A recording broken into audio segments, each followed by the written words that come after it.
آپ کو کون سی چیزیں بتائیے گا جن سے عورتوں پر غسل واجب ہو جاتا ہے؟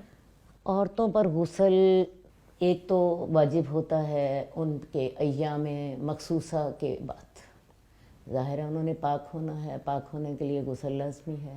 جنابت سے پاک ہونے کے لیے بھی عورتوں کو غسل کرنا ضروری ہے۔ تیسری بات، عورتوں کو اگر احتلام ہو جائے تو تب بھی عورتوں کو غسل کرنا ضروری ہے۔ ایام مخصوصہ کا تو سب کو پتہ ہے، ہم اپنی بچیوں کو ٹریننگ بھی دے دیتے ہیں۔ ہماری بچیاں جب پہلی دفعہ انہیں ماہواری آتی ہے تو مائیں انہیں سکھا دیتی ہیں، ٹھیک ہے۔ جنابت کا غسل بھی عام طور پہ لوگوں کو علم ہوتا ہے، اور جو احتلام ہے اس کے بارے میں مجھے بتانا ہے اس موقع سے فائدہ اٹھا کر۔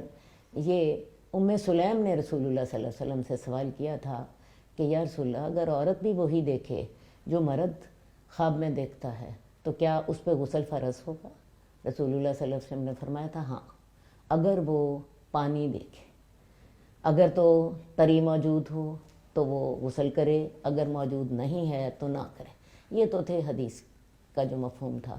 میں اس کی تھوڑی سی وضاحت کر دوں، کیونکہ ہم یہاں اسی لیے بیٹھے ہیں کہ ایسی باتیں جو کہ خواتین شرم کے مارے پوچھ نہیں سکتی وہ ہم اس کو تھوڑا سا واضح کر دیں۔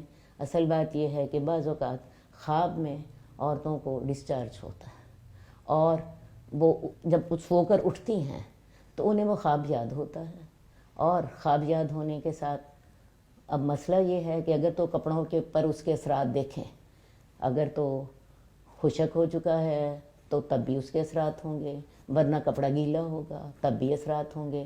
اگر تو اس کے اثرات ہیں تو وہ غسل کر لے، اور اگر اثرات نہیں ہیں تو تب اس پہ غسل واجب نہیں ہوگا۔ یعنی اس چیز کا جاننا کتنا ضروری ہے کہ یہ چیز غسل کو واجب کر دیتی ہے، یہ چیز غسل اور کو ورنہ آپ واجب کی کر دیتی ہے، اس عبادات کے قبول بغیر نہیں نماز ہوتی۔ نہیں ہوگی۔ صحیح۔